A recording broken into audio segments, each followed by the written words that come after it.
I'm calling the meeting, regular meeting of the Board of Regents to order at 1 p.m. on Tuesday, February 1st. I will call roll for a quorum. Dr. Villarreal? Here. Mr. Kelly? Here. Dr. Turner? Here. Ms. Hutchison? Here. Ms. Averett? Here. Mr. Garza? Here. Carol Scott, we have a quorum and can conduct business. We anticipate that Mr. Bennett will be joining us via Teams shortly. And we'll keep an eye for when he comes back online for that meeting.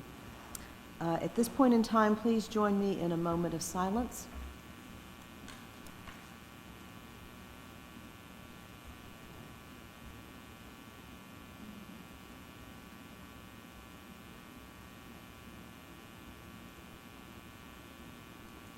Thank you.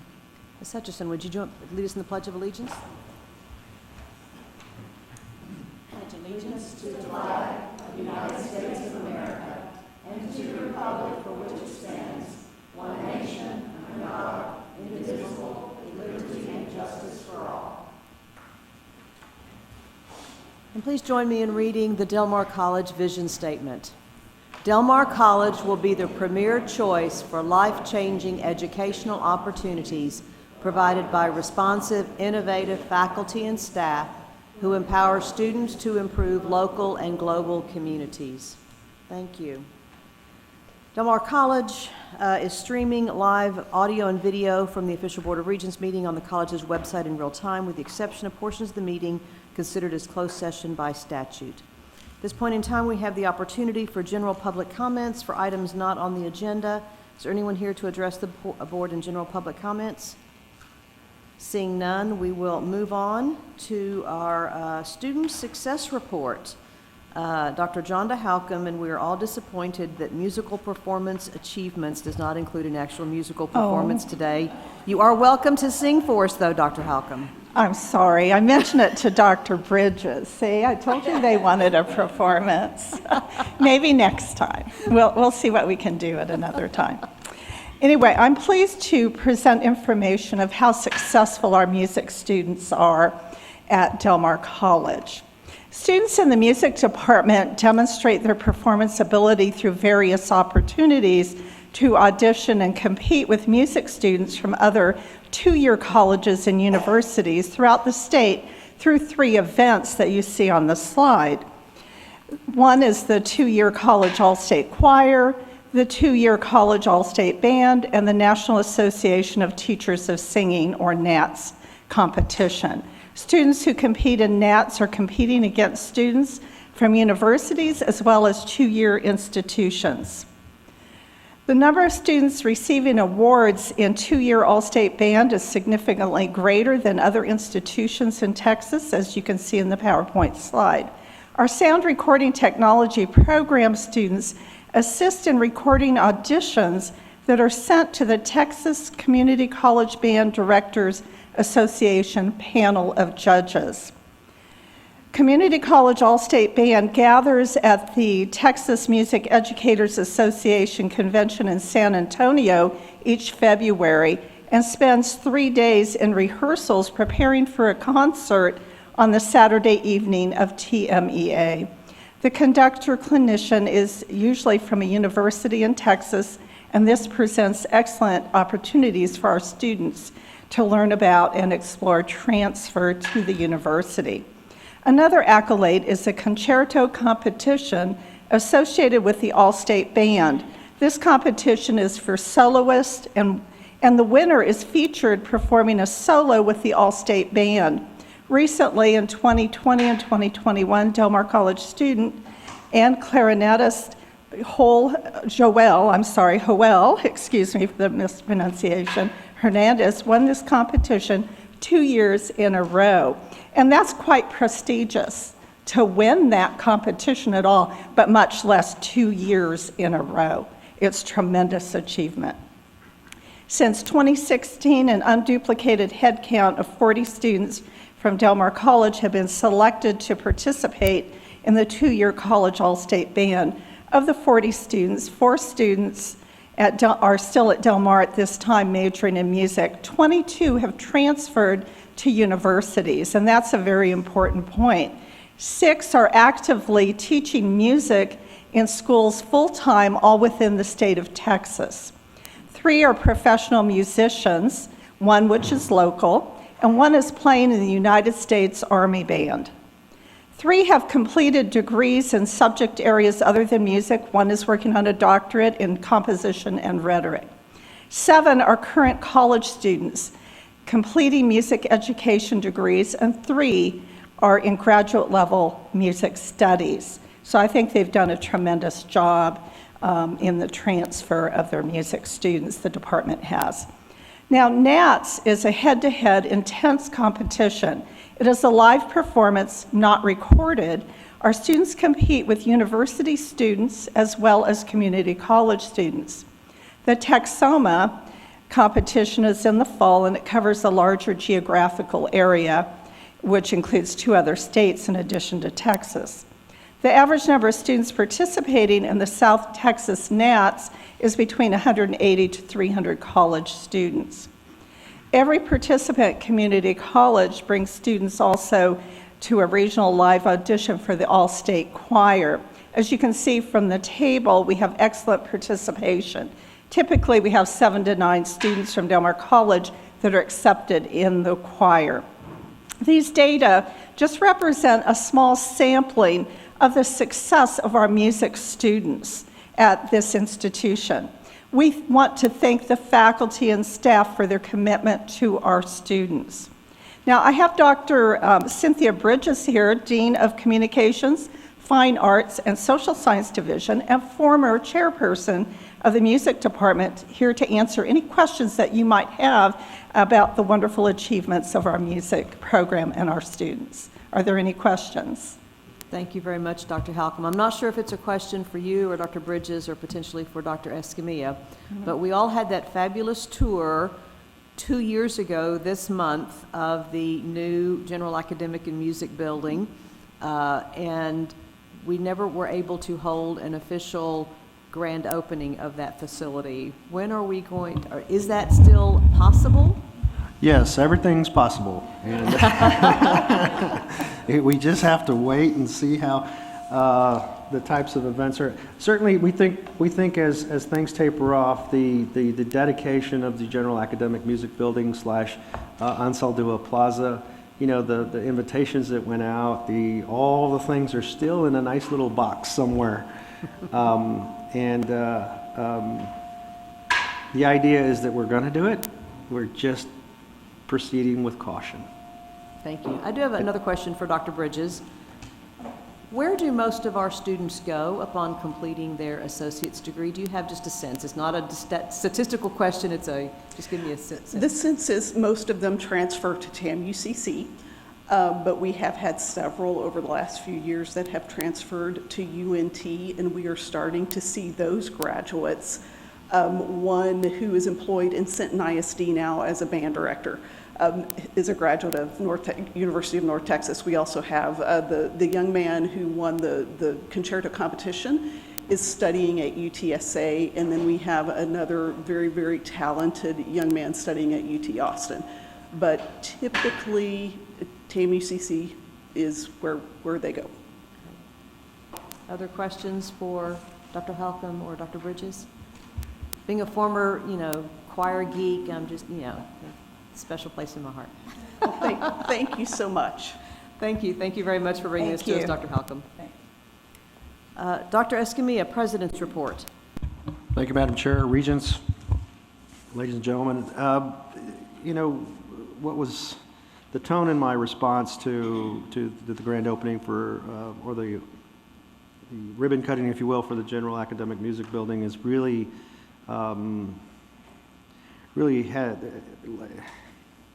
had the tone of cautious optimism, and that's what I continue to talk about when it comes to reopening the campus to the capacity and to the degree that we possibly can.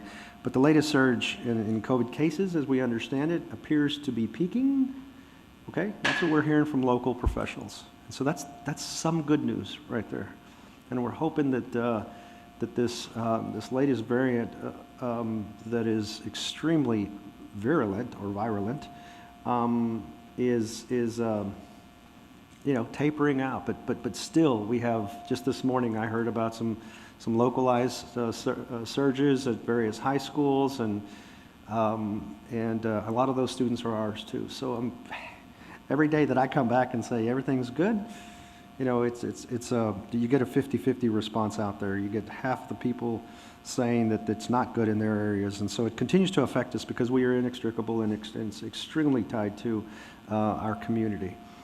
Courses that went online in recent weeks, they are all positioned, or the vast majority of them are positioned to go back to face-to-face format to the extent possible. So many of them are ready to go. Many of them did not. I've talked to several faculty members, and they did not want to go back to the online environment. That's not why they came into the profession, and so many of them are just trying to get back out. But again, bringing students into a classroom together with that variant out there is a very tenuous proposition, to say the least. On-campus events continue to move forward, and as if the variant isn't enough to kind of change, right, Lenora, our event schedule and so forth, we've got some winter weather coming at us this weekend that may change some of those things. So there you go. Now we've got another variable in the air that is also affecting those events. But we continue to move ahead and are scheduling more events for the public and so forth this spring, certainly than we have in the past. So we're kicking things off. I think notably was last week's presentation with Rolls-Royce and Rolls-Royce and Navy representatives and other friends in the community who helped us roll out last week's event. We're moving ahead, but it seems like in some cases 1 step forward and 2 steps back. In some cases.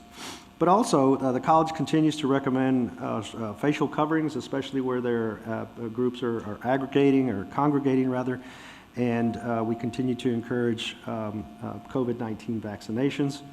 Employees and students that are coming up with symptomatic and those sorts of things, we continue to use the COVID-19 assessment and reporting forms and ask them to respond accordingly.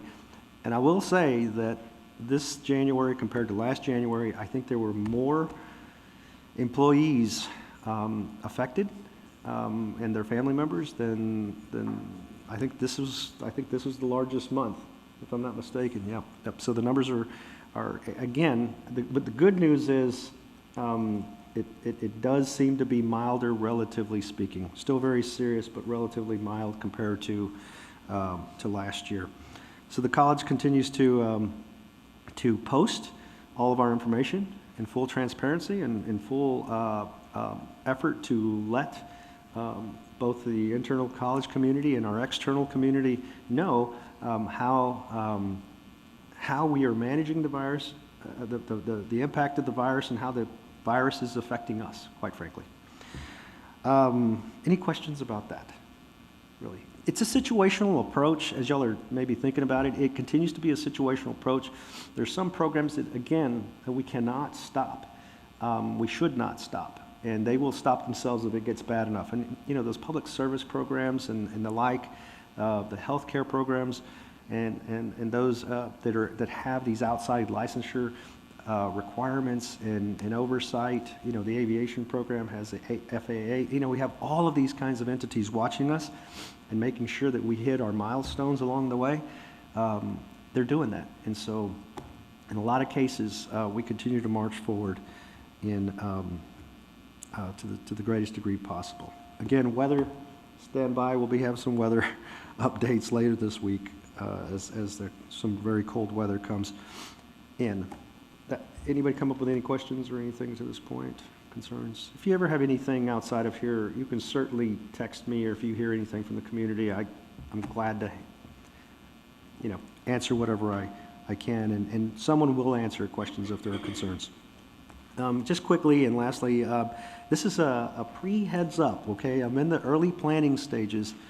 The Texas Association of Community Colleges is working to put together a workforce and economic development conference, and the audience will be community college leadership, administrators, as well as trustees and regents from the southern region. That means everybody south of Alamo, okay? And Corpus Christi is the location that they've chosen, and it's in April. I don't have the date. I'm in the planning stages, but I'm just trying to give you an early heads up. It'll be, again, that regional meeting, and it'll be about a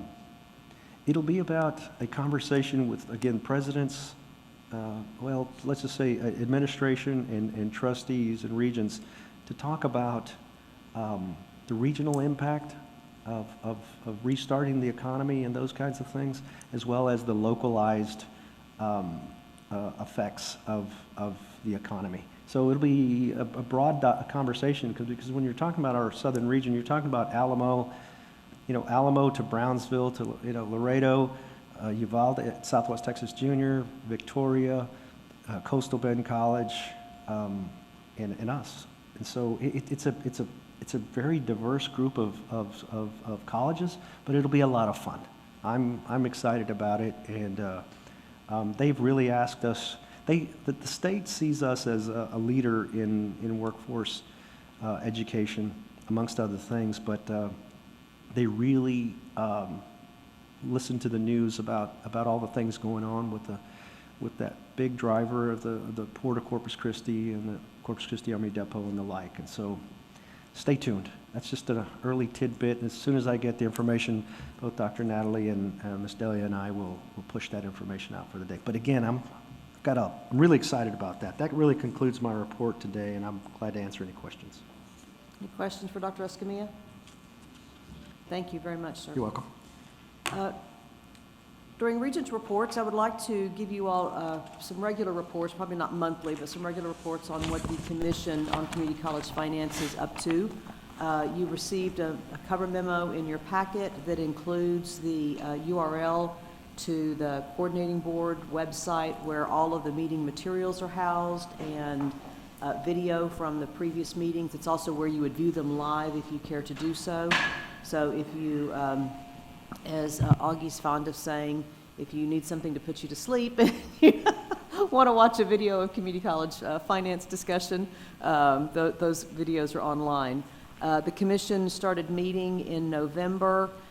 We had presentations from Texas Workforce Commission Chairman Dr. Brian Daniel, from the Comptroller's Office, obviously Dr. Harrison Keller, who is the Commissioner, Higher Education Commissioner for the state of Texas, is actually personally staffing every one of these meetings and has presented a topic at every one of the meetings, and so he gave a high-level overview at each of the meetings. At the first meeting, we also heard from the Texas Demographer and Legislative Budget Board. Our December meeting, we heard a community college panel on taxing districts and enrollments. We heard a community college panel on declining enrollments and what's kind of happening around the state as well as nationally and how we are comparing. We heard about changing demographics and how our community college student is different than they were 20 years ago, 50 years ago, when our original formula was first put together.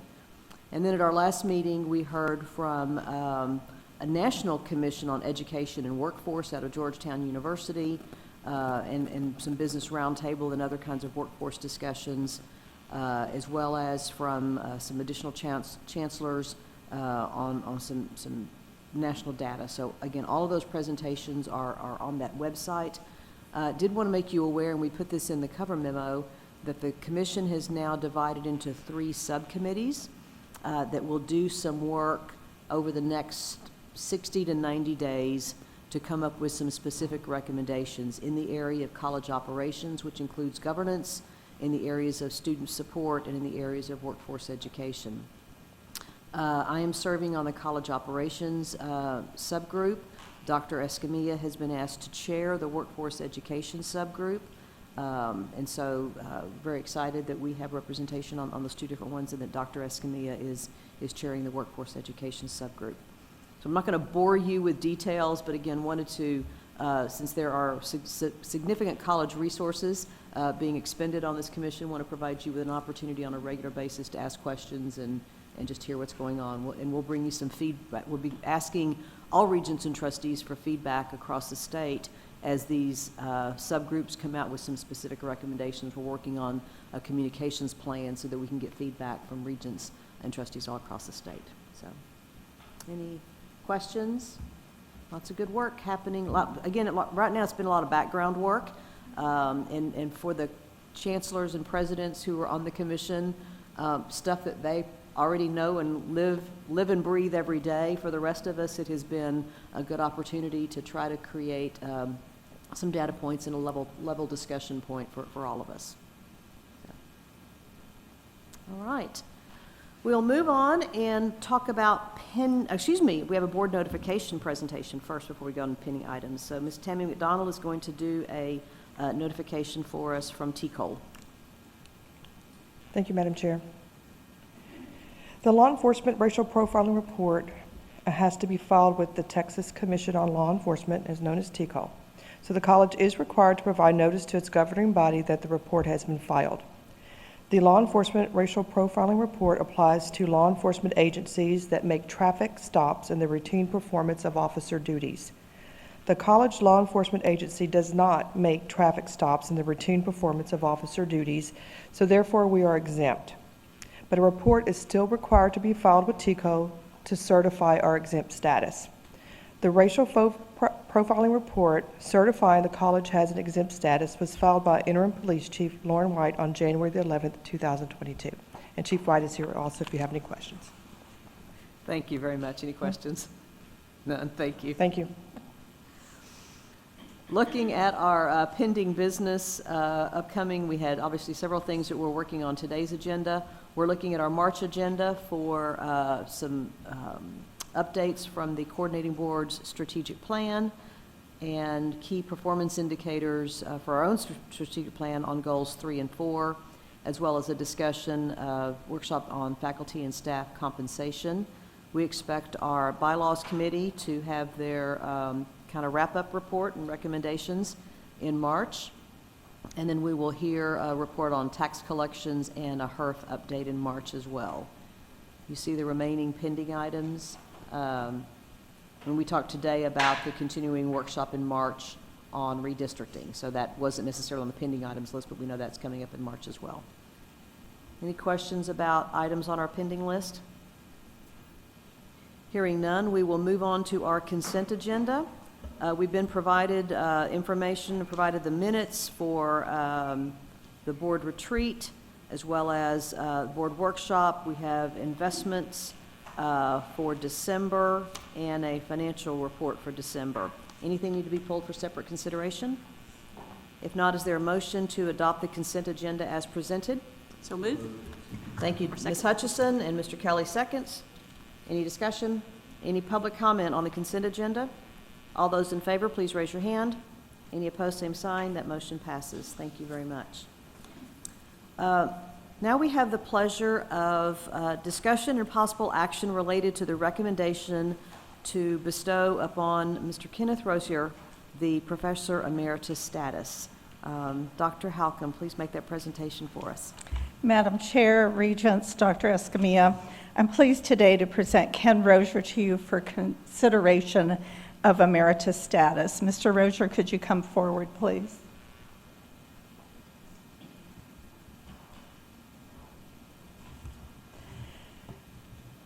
Emeritus status is a distinction that is reserved for those faculty who have shown distinguished service, significant recognition on their contributions to higher education, meritorious teaching, and special honors. Emeritus status is awarded only to a few on retirement. This is an important and very distinguished honor. Your packet contains the policy covering the eligibility for consideration of emeritus status and the process for nominations. Our faculty emeritus consideration today was recommended by the dean, the faculty council, and the chief academic officer following the outlined policy and procedures. The packet also contains the specific criteria and Mr. Rosier's distinction in professional practice, educational growth, and institutional and community service. I am going to read a resolution in recognition of Ken Rozier, which highlights his achievements, and then I will ask the Board of Regents to accept the resolution and confer emeritus status on Mr. Ken Rozier. Whereas Mr. Kenneth V. Rozier, Professor of Art, served as an exemplary educator among his peers at the college for over 32 years. During his tenure at the college, Mr. Rozier provided excellent leadership as the chair of the Department of Art and Drama from 2003 until his retirement in 2020. Whereas Mr. Rozier demonstrated admirable dedication to his students when he founded the college's Student Art Association in 1989. He successfully received several grants to support student portfolio competitions and exhibitions at the college's Kane Gallery. Mr. Rozier further advocated his program throughout the years by organizing the college's Bebop Bowl, sales that amounted to over $60,000 for art student scholarships and exhibitions. His commitment to teaching and student success is best evidenced by his ongoing efforts to sustain the art program's continued accreditation since 1991 from the National Association of School of Art and Design. Whereas Mr. Rozier's inspiring artwork has been shown in over 130 museum and gallery exhibitions. He was selected by his peers and administrators as the college's 2019 Minnie Stevens Piper Professor Award nominee. To further expand his professional expertise, Mr. Rozier was a member of notable organizations, including the Kappa Pi International Art Fraternity, Art Museum of South Texas's Exhibition and Collection Committee, and the annual National Drawing and Small Sculpture Show Committee. Now therefore be it resolved that the Del Mar College Board of Regents formally acknowledges and extends its profound appreciation for service to our college and community by recognizing Mr. Kenneth V. Rozier with the title of Professor Emeritus on this day, February 1st, 2022. So I now ask for you to accept this resolution in front of you and confer emeritus status on Mr. Ken Rozier. Thank you very much, Dr. Halcomb. I would like to acknowledge that Mr. Bennett has joined the meeting and would like the opportunity to ask for a motion to bestow the title, to adopt the resolution and bestow the title of Professor Emeritus on Mr. Rozier. Is there a motion? I move that we accept this with pleasure. Thank you, Ms. Second. Hutchison. Second by Dr. Villarreal. Mr. Rozier, thank you for your dedicated service to Del Mar College. You and I have not had a chance to interact personally, I think, in quite a long time, but I know of your reputation and know that that you have given your all to your students. So thank you very much. Regents, would you like to make comments, Ms. Hutchison? Yeah, I agree. Your talent and your gifts with your students and with your hands and with your artwork have been a gift to all of us, and I'm glad we could recognize that today. Other regents? If not, all those in favor of the bestowing of the title of Professor Emeritus on Mr. Ken Rozier, please raise your hand. Any opposed, same sign. That motion passes unanimously. Congratulations, Mr. Rozier.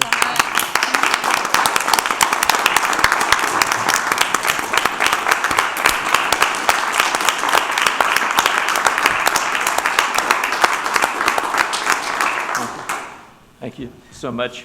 Thank you so much. This is a terrific honor, and I'm so pleased. I want to say thank you to everybody. We're all a team. We've always been a team for the benefit of our students. We've been working on enhancing student learning for the existence of the community college here, and I'd like to thank a few groups, and if I omit some, that's my mistake, but hopefully I won't omit too many.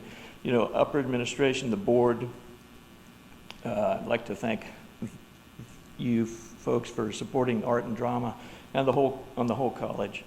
I go in some order, maybe like IT.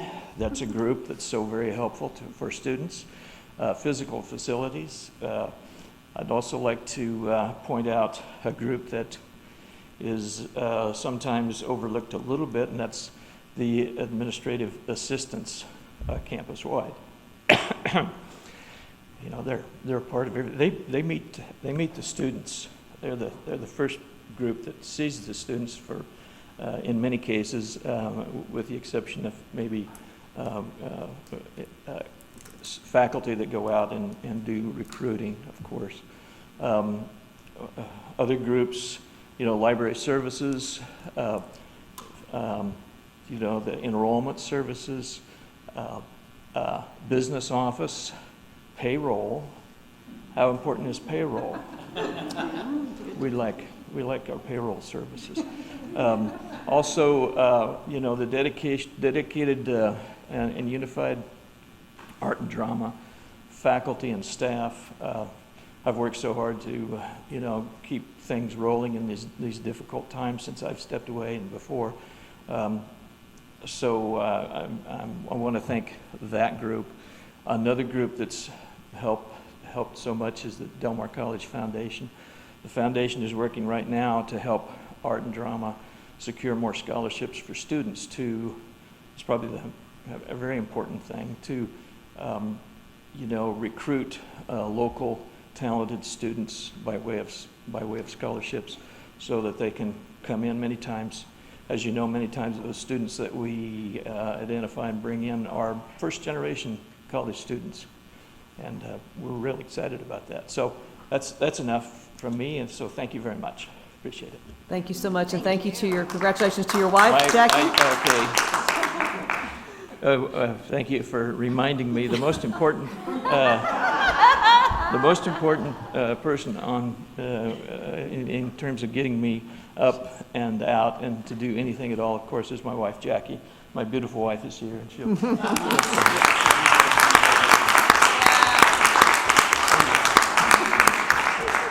you so much. I feel like he's a joy for me, and I know he has been for his students all these years, so thank you so much. Congratulations to you both. Congratulations, Mr. Rocha.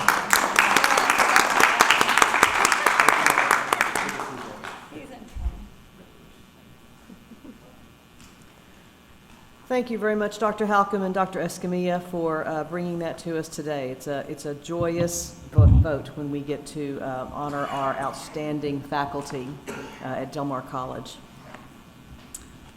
Moving on, we will look at the college's quarterly investment report. Mr. Garcia. Yes, good afternoon, Madam Chair, members of the board, Mr. President. Today we have Ms. Linda Patterson from Patterson & Associates who will be discussing the college's investment yields, performance, and investment strategies in pursuit of higher yields. Thank you.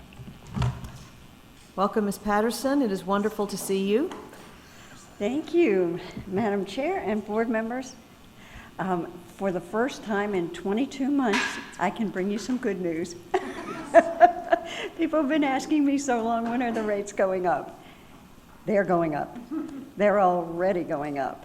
But it's a stop-start kind of thing. It's something that we have to deal with because of all the different things that are playing into this move. And as I said here, it's a new year, but the same problems exist. We have, of course, massive inflation. And the question there is, how much of it is permanent and how much of it is COVID? And until we really settle on that and decide where that goes, that's going to be a continuing problem, and why the Fed is being very cautious, but they are going to move.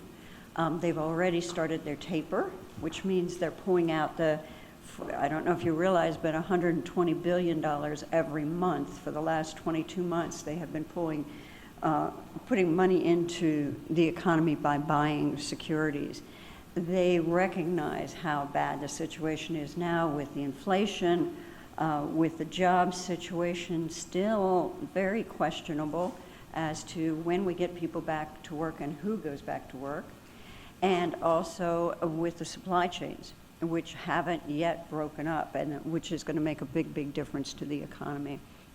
And of course, the agenda has to be including the retail side. People continue to buy, as we are a consuming nation, and that has helped a lot. People's earnings went up this past year, but also with the inflation, Santa had to take sale items instead because it cost a lot more than it did the year before. So these same problems are still existing, plus the fact that Congress is now talking about an additional $68 billion in stimulus programs, and that is over the $5+ trillion that they've put into the economy. So when you have the Fed putting in money into the economy and you have Congress putting money into the economy, you have a monumental problem of inflation plus liquidity. We have too much money in the system. It's sloshing around, and that's, for instance, banks don't want new clients because they can't take any more money. So the same problems that we've seen over the last couple of years are still going to continue, but the Fed is working very hard, as they have throughout this period, to get some control on it. Once they decided that they were going to start and take their foot off the gas, i.e. start pulling some of the money back out of the economy, they were going to start doing that with what's called a taper and not buy so much every month. And that was supposed to start in January and go to June. Now it will be finished in March. So you can see they've accelerated everything because they know that this inflation is so very dangerous. And if it gets out of control, it's going to be very dangerous. So the inflation part and what the Fed will do, they have pretty much projected it. They have said, we will start raising rates. Now, when they say raising rates, they're talking about the overnight rate. The overnight rate has been for 22 months 0%. And now we're going to be moving up to, and they usually move in 25 basis points or 1/4%. So you'll probably see the first hike in March, which means immediately it's going to have an impact on you, because immediately that liquid money, which has pulled down the rates on the portfolio, will be up 1/4 point. Now the market's starting to say, and the market always gets a little ahead of itself, but the market is saying, well, maybe we'll have 4 rate hikes this year, which would of course take us up past 1%. I'm in the group that said we're probably going to have 3, because the Fed doesn't move too quickly, because then they have to back off, and that's the one thing they don't want to do, is to have to back off again. So economy's strong, very strong. The consumer is there. We have a problem with jobs because we can't find people to fill the positions, and the schools in particular, and we deal with a lot of school districts, and they're just in awful shape because of subs, because of cafeteria workers, because of bus drivers, everything. And that's slowing us down, and it's throwing the wages up. When you get more money in your pocket, you spend it, there goes the inflation. And so what we're looking at is what you see up on the screen right now. And you can see they're already behind the 8 ball, because this graph is showing you where the Federal Open Markets Committee members, the governors and the Federal Reserve presidents, think the rates will be. And so you can see that they're anticipating that they'll move it in March and then in June, and then keep continuing up probably through 2024 and bringing us up again to right where we were when COVID hit, with an overnight rate of 150. This is an overnight rate. What's happening already is this. Now, I made this slide a couple of weeks ago to get it in the agenda, but I can tell you right now that if you look at those rates, for instance, 2 weeks ago, we were at a 0.06 for the 3-month bill. We are now at a 20. At the 1 year, it was, I can't even see that, 38, and now it is 56. So the whole curve is moving up in anticipation of what the rates are going to do. And normally, it doesn't move up in a parallel, but it will drag that front end up, which is where a lot of your money is, and that makes it a great thing for, not for if you're going to finance a house or you're going to float bonds, but it's a great thing for the portfolio. And I'm sure the next quarter you're going to see a big change in the portfolio, because they always project what they're going to do, although not specifically, and they're definitely projecting a rate increase. They have to, because of the inflation. And they have to get some money out of the system. So what does this do to your portfolio? Looking at your portfolio, and this is the quarterly report for the end of November, and you can see that, as always, we keep a large amount of money cash because of the operating function of the portfolio. It's paying bills all the time. There's money rolling through there. And that's why you have overnight money, and that overnight money was earning, on a good day, 5 basis points, so a 0.05%. And that's what drags the whole portfolio down. You can see that the weighted average yield on the entire portfolio is a 0.336, whereas the securities are giving you a 0.43, but that liquid money pulls you down. Now, what's good about this, when you look at this, is the 14 million, 16 million, 17 million, those are coming off, and those are going to mature right when the rates are going up. So we'll be able to, that's why you keep a ladder going, to make sure that you have money maturing that then is reinvested up. It's not that you go totally liquid, but you keep stepping into the higher rates, and that's what the plan is here. And then out into the 1 and 2 year area we've used, because that's the only place for a long time you could get any kind of yield at all on the portfolio.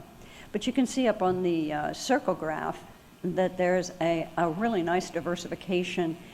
We rely on government agencies, Fannies, Freddies, Farm Credits, and municipal bonds. Those two are the highest yielding, but we also use commercial paper on the short end, and then keep your cash very short in this first bar. This is the by sub-portfolio, including the bonds, so the bonds 2018 and 2020. And if you would look back to the quarter before, you'd see a spend down happening on your bonds, which is natural. Your local Maine still retains 40% of the portfolio. And then the tax and revenue INS, a very small amount of the portfolio. So again, a pretty good diversification where we can use longer money on the bond funds and keep the local Maine a little bit shorter and more liquid. This one's going to look a lot better. I can't wait to come back and give you the news when this goes up a little bit.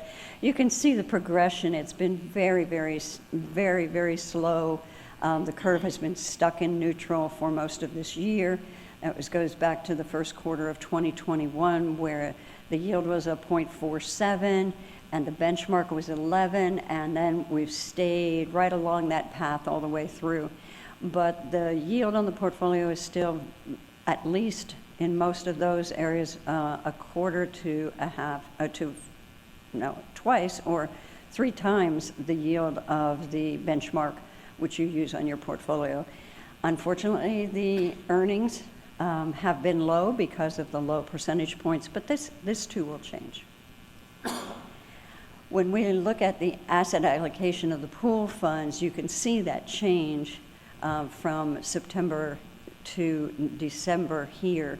And you can, although my lineup has moved there in the block, you can see why we use, for instance, the commercial paper and the municipal securities being so much higher than the local government investment pools. So that's why you have a dependency on the securities and a use for them in the portfolio.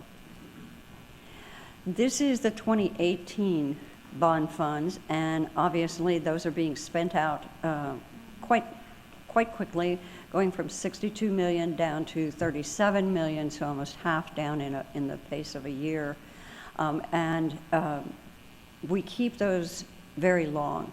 And the reason for that is because the spend out, we're watching the spend out periods, and your staff is great about keeping us on top of cash flows. But we have extended the portfolio in order to get some yield for you on this. And it works because there, instead of the 0.33 that we saw on the operating funds, here we're up at a yield of 0.5%. So I would expect within the next quarter or so, you'll see both of those go up at least 10 to 15 basis points, which doesn't sound like much, but when it's against $37 and $38 million, it means quite a bit. And here again, with the rates so low, the earnings for the month, for the quarter are low, but those will, in addition, go up. The 2020 bond funds, spending down, not quite as fast, looking at a 90 million down to 61 million over the 1 year period, but you can see the same trail there. Now those were kept a little more liquid as they were spent out a little bit more quickly, so the yield is a little bit lower. The WAM, or the weighted average maturity of the portfolio, is a little bit shorter, just because it's moving through so quickly. But the earnings are about the same. This is the asset allocation on the bond funds. We've combined here both the 2018 and the 2020 funds. And there again, you can see why we focus on the agency securities and on the municipal securities, which are state and local bonds, because those are up around 0.5%. You can see the effect of the investment pools there at a 0.04. You don't, especially in these, you don't want to keep very much liquid, just what they need for the expenditure plans. Oh, and that's my overview. You know, the attorneys always have to have a disclosure page. Thank you very much, Ms. Patterson. We appreciate you being here in person. It's great to see you in person. Yes, it's delightful. It's delightful. Any questions? Okay, well, I hope to be back next quarter and give you really good news. Thank you very much. We do have an action item related to accepting the college's quarterly investment report. Is there a motion to that effect? Thank you, Mr. Garza. Is there a second? Second by Mr. Kelly. Any questions on that motion? Any public comment on that motion? All those in favor, please raise your hand. That motion passes unanimously. Thank you very much. Moving on to the quarterly financial report. Mr. Garcia. Yes, before we get started, I want to thank you, Ms. Patterson, for that wonderful news. I feel a little bit giddy knowing that interest rates are going up. And then that chart, the interest rate yield curve, that one chart, it feels like I'm looking at a Michelangelo or Caravaggio work of art. You know, just that steep curve going up is just pretty impressive, I would have to say. So thank you, Ms. Patterson. Yes. So today we have, so let's get started on the financials. The college's revenues remain healthy relative to prior year. This is attributed to improved tax collections, offset by the downward pressure to our tuition and fee revenue. This is attributed in part to the persistence of the pandemic. In addition, the downward trend in miscellaneous revenues is attributed in part to the reduced investment yields, but as we've heard, that should be changing in the near future. Transitioning to our operating expenses. The college has experienced an elevated operating expense relative to our prior year to the tune of $2.1 million. This is attributed to the college transitioning to some type of back to normal operations, coupled with inflationary pressures. Notably, the year-over-year expense increase include faculty salaries, exempt salaries, security, equipment, supplies, software, licensing fees. Any questions on this slide? Okay, we'll transition on to the balance sheet then. Okay, so the, next slide, please. The college has a sound financial position to weather the current business interruptions caused by the pandemic with a cash and investment position of $69.4 million as of November 2021. In addition, the college's cash and investments are sufficient to pay its current obligations as of August, valued at approximately $22.5 million. Madam Chair, Mr. President, members of the board, if there are no questions, this concludes my presentation. Thank you, Mr. Garcia. Are there questions, Mr. Garcia? Not, is there a motion to accept the college's quarterly financial report? So moved. Thank you, Dr. Second. Villarreal. Second by Ms. Hutchison. Any questions or comments on that motion? All those in favor, please raise your hand. That motion passes unanimously. Thank you, Thank sir. you. Oh, I'm sorry, I forgot to ask for public comment. Okay, thank you. Now we'll move on to the discussion around our tuition rate change for the 2022-23 academic year. Yes, thank you, Madam Chair. So we continue our discussions around student affordability, tuition rate influence, and student affordability. But first, Dr. West will kick off the presentation with the budget calendar.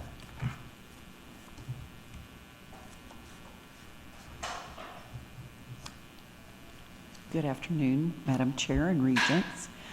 We've included the budget calendar for fiscal year 2023 budget in Raul's tuition presentation to you today because we want to give you a quick update on where we're at. We've already kicked off the budget process for fiscal year 2023 in January.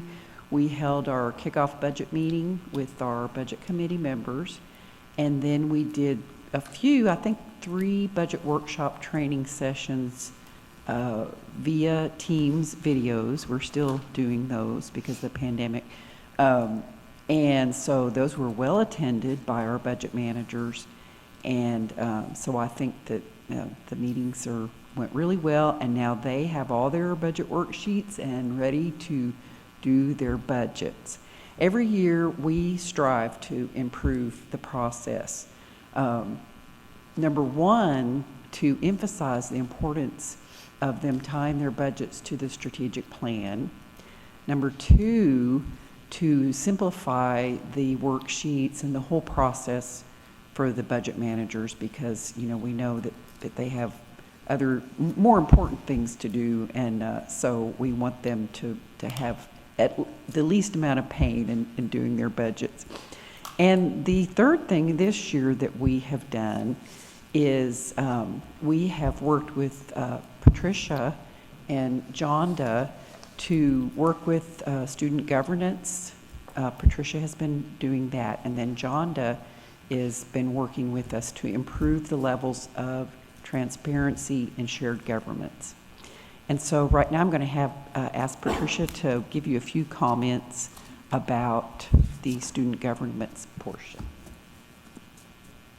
Thank you, Dr. West. Good afternoon, everyone. On January 26th, well,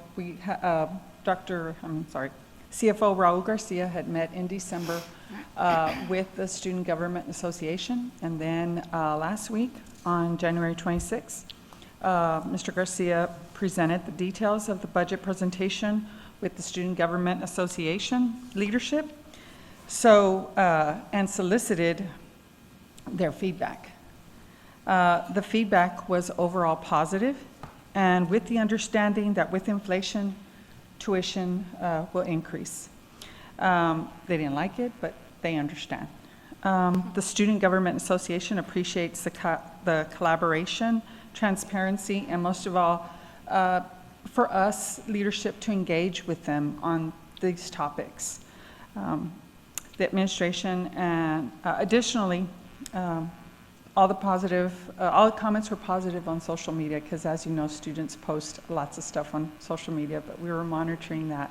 So we're real pleased that with the conversations that Mr. Garcia had with our student government leadership.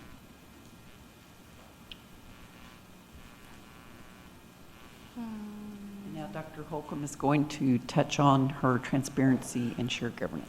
Thank you, Dr. West. Examples of transparency for shared governance of the academic areas include during the process, and I mentioned this a little bit in December, is that the department chairs work with the faculty and staff within departments to determine the needs. The department chairs work with their deans work with my office as well. Changes that are needed are discussed with us. Dr. Garcia's team works well with individual deans and department chairs, and like I said, keeps us informed. The Faculty Council has a compensation committee, and they recommend and advise on faculty salaries. And so they are in the process of having those committees. And I also meet with the executive group from the Chair's Council. I'll be meeting with them again before the next Chair's Council meeting to discuss budgetary process and get more feedback. Now, in order to determine improvement that needs to be made in the budgeting process, attendees of the budget workshop and the budget kickoff session were given a survey. Generally, attendees were very pleased and satisfied with the training, and they gave many compliments. They also gave suggestions for improvement. And already some of those suggestions have been implemented. And something you might find is very simple, actually, when the budget managers are trying to juggle all these different worksheets and budgets, they need some color coding. And so already, I know Jackie Landrum has already incorporated that in the sub-worksheets. I know it seems simple, but when they're juggling, like one department has 7 or 8 different programs, and they have 7 or 8 different budgets. So it becomes very important to have something easy to distinguish one from another. So I'm very pleased the Budget Office is taking these into consideration, these suggestions into consideration. So everyone seems to be very attuned to the importance of communication at this point. And so we're really pleased with that, with the shared governance that is being exhibited. Dr. West? Oh, CFO Garcia, there you go. Any questions or comments from Regents thus far? All right, Mr. Garcia. Thank you, Dr. Halcomb, and thank you, Ms. Patricia Benavides. Board members, it's very important for me to emphasize the meeting that I had with the student government was to have a conversation about a recommendation. That was it. We didn't say we're going to go this direction or that direction, but we did discuss the last slide in this presentation where we give a range, and that was it. Okay, so just for clarity. So thank you. All right, so moving on. Excuse me.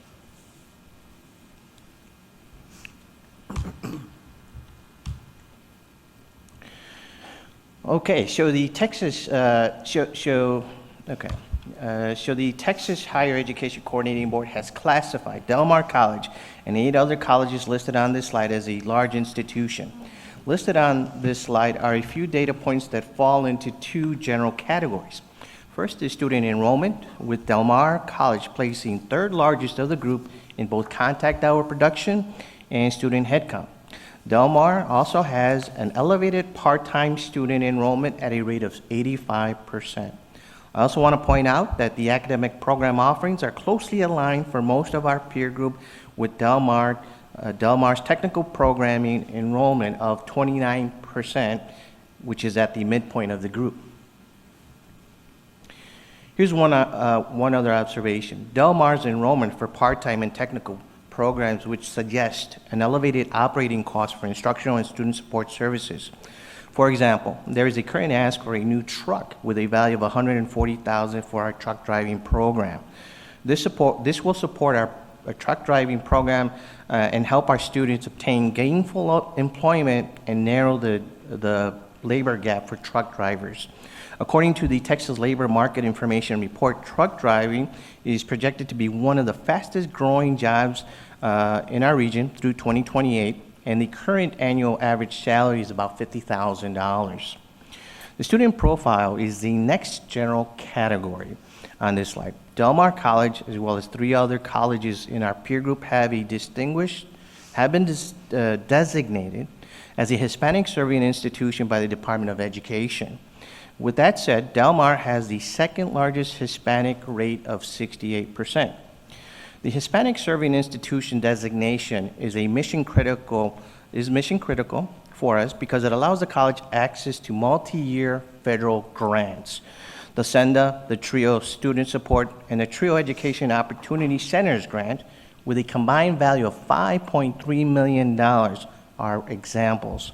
These multi-year grants were awarded to the college in the last 3 years, and they offer the financial backing to bolster the college's student and instructional support services. Any questions on this slide? Okay. All right.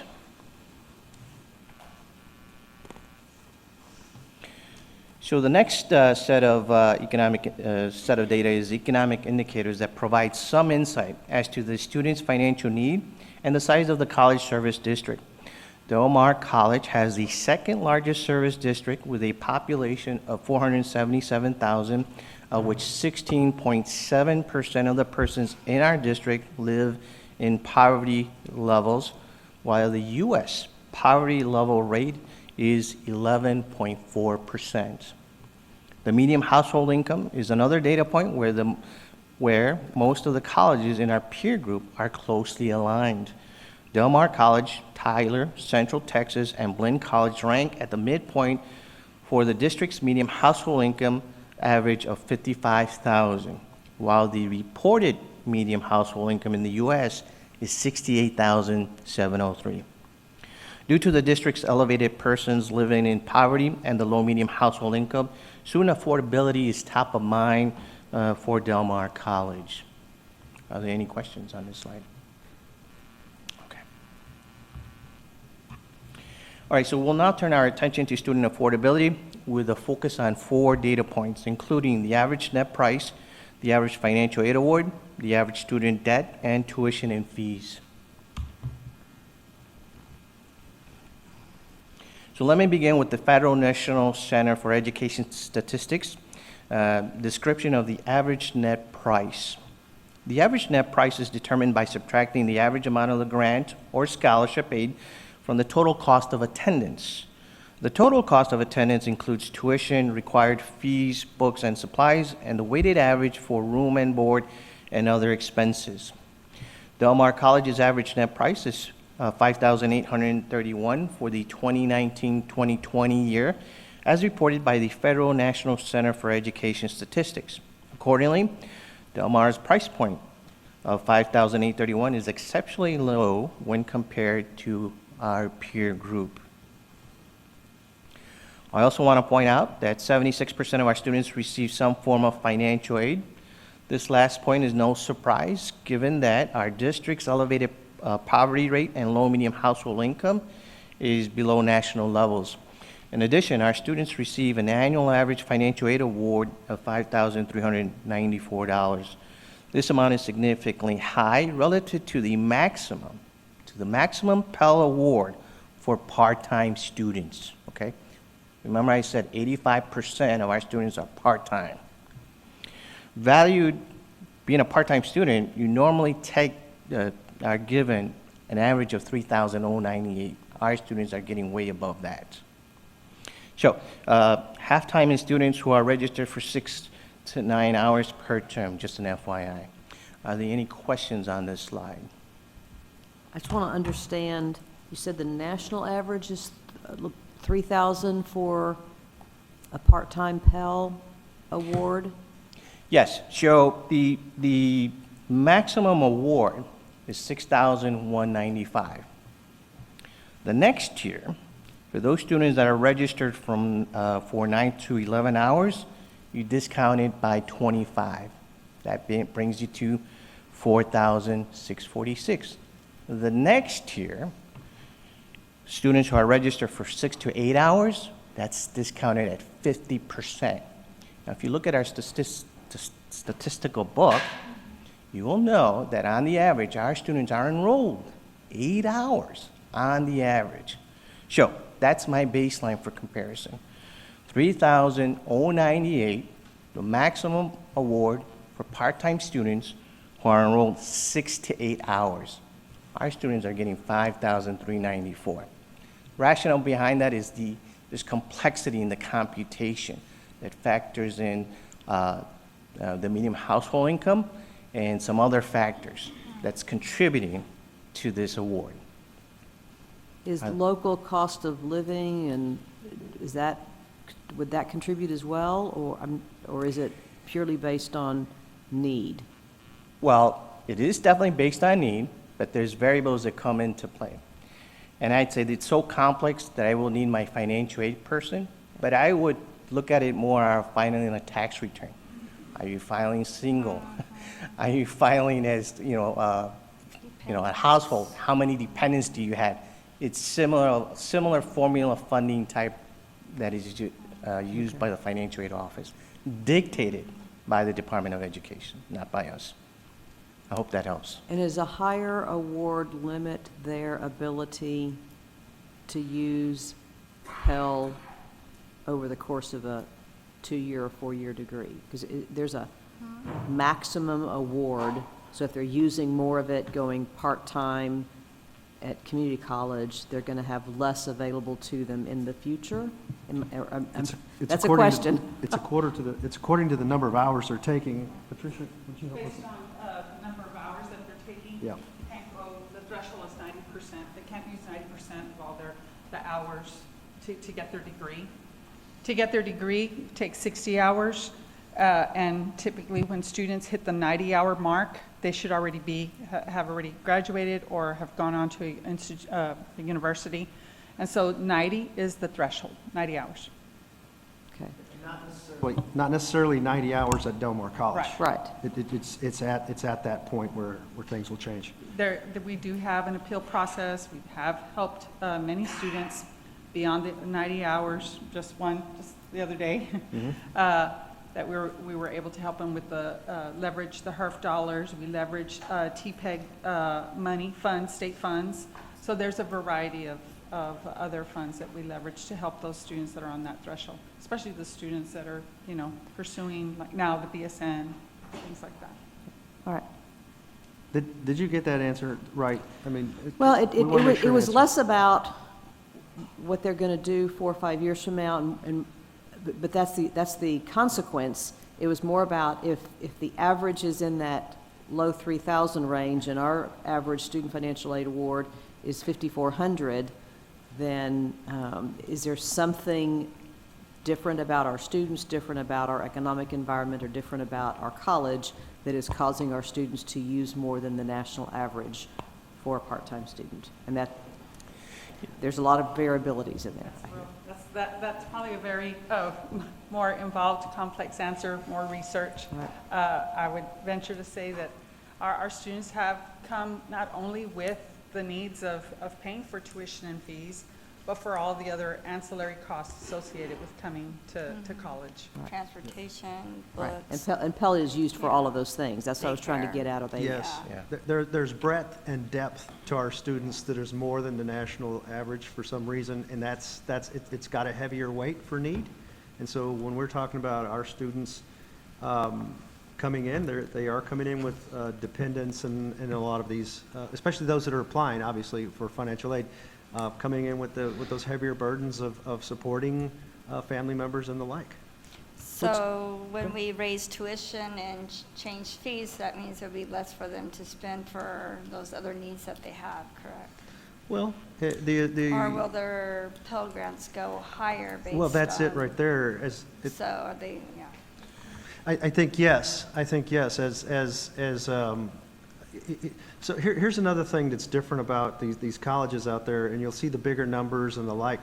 These students are you can tell that the annual financial award is relatively in the 4,000 to 5,000 range, and so forth. What's going on in that first column is different than us is the need for students' housing requirements. These are dorms, these are apartment and residential living, and that's why those numbers are so much greater over there as well. So to a limit, the federal government will increase those dollars. As you can see up there, there's other colleges that have higher awards, but to an extent only. All So right, I you- just worry about, raising tuition and raising those fees, as obviously they're planning on, that's in the books, sounds like, right? I mean, Yeah. it sounds like with the presentation that's going to be something that's going, so I just worry about them not having, financial support in the other areas of their lives when we talk about obstacles, like them getting here and staying here. Yeah, I agree, and we're definitely here with sensitivity to that. We've always been. We still recognize that we remain at less than a third of a regional university and those kinds of things, and inflation doesn't stop. Now, that being said, this is a good juncture for consideration, and it doesn't have to necessarily begin this next academic year in the 22-23 year. That's hard to fathom right now. But we are where we are as in relation to the state in terms of positioning and the amount that we're actually charging the students.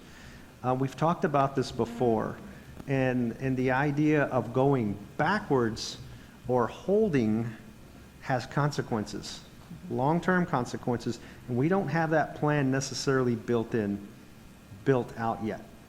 There are things to consider if we're going to hold, be in a holding pattern, because we've done that before. Yeah. Because then we're treating students differently if we hold last year, if we hold this year, and we don't hold next year. And so there's a bigger, broader philosophical conversation that cannot stop today, that needs to continue so that we can think about a longer term strategy if we're going to otherwise make up for those continual losses over time. Okay? And so again, there's today's conversation and there's the long term. But what we do today, it adds up one way or the other, or it takes from. And we're putting proposals on the table for your consideration today. I don't mean to steal your thunder, Mr. Garcia, but it's open for consideration. We're okay right now, but in the next couple of years, we need to start thinking and going back to multi-year strategies to student charges, not just tuition, student charges in general. That's the key, and that's what we're going to have to move to. I have colleagues that I've been talking to that put together 2-year plans and that sort of thing, so that boards of trustees and regents only come back if they have to, pandemic and kind of those things. But I do want to take this opportunity to open up a broader conversation that's really tied to the bigger budget cycle of the college and over multiple years. My line of questioning actually had less to do with a potential tuition increase and more to do with a high percentage of, now a growing percentage of part-time students, and that our students are using their Pell money for living expenses while not taking nearly enough classes that they need to take to move efficiently and effectively towards a degree or completion of some kind. That's actually where I was going with it, is that this underscores for me our continued emphasis and potential growing emphasis on moving our students to fewer semester credit hours to completion. The more we can move students from part-time into full-time, or from 6 hours to 9, from 9 to 12, if we can get them to take one more course through 8-week or other kinds of strategies, then they'll be spending less of their Pell Grant on living expenses during the course of their community college years. That's actually where I was going. It was about we had the highest percentage of part-time students of our peer group at 85%, and that number was 78% a couple of years ago. There's a lot of things related to why it's higher today than it was a couple of years ago. But that's my concern, is the number of part-time students and using up their Pell Grants for living expenses. Yeah. If I may add, there are some initiatives that our president can talk about that we're transitioning to 8-week sessions. I think that is going to be a very helpful strategy in transitioning our part-time to more of a full-time status, I think. And then there was another piece that came top of my head. But I'll jump right in, because I was in the same realm of thought, and that is that any number of these schools up here in our peer group have hundreds of beds of opportunity, literally beds for residential opportunity. That's a 5 or 10% swing at least. I know at Tyler, when I was there, we boasted 1,000 beds. We talked about 1,000 beds. Gosh, I think it was more than that. But if you think about it, 1,000 residential opportunities, what does that do? That brings in that full-time status Because if you're going to stay, you're going to stay with full-time status, you're going to have more packages, you're going to borrow more money, you are going to do those, you are going to incur more debt, there is more lifestyle things, but but their time to completion is quicker, because they're compressing it. You add they're taking more courses, you add to that the 8-week scenario, and then they become even more efficient. Again, those are strategies that, well, not the housing strategy just yet, but the 8 weeks and the add one class, which we opened up this semester. Ms. Patricia was talking about how that is being consumed. We're trying to get the final numbers to bring back to you all. That went pretty well. Can you talk a little bit about that? It's an important strategy, because those are one of the things that we brought into the fall semester. But would you talk about add just one more, or the tagline that we used? Yes, this spring we launched the Add a Class campaign.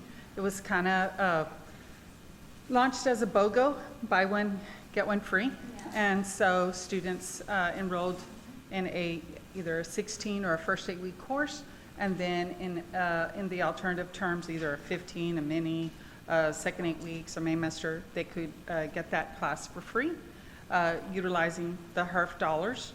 And we had, I don't know all the details, but it was over 1,100 students went into took advantage of that. And then additionally, we came back using the HERF dollars, and we awarded over $2 million, which we will give an update on this when we do the HERF report, in additional aid for these students. With these students that we gave them the free class, we paid for everything, whether they had three-peat fees, whether they had, any other fees associated, all the fees associated with those courses. Plus, we awarded them up to $400, was minimum $400 for a textbook. Because if I'm encouraging you to take another class, then I'm going to support you with the ancillary costs, the things that you need for ancillary costs associated with taking that extra course.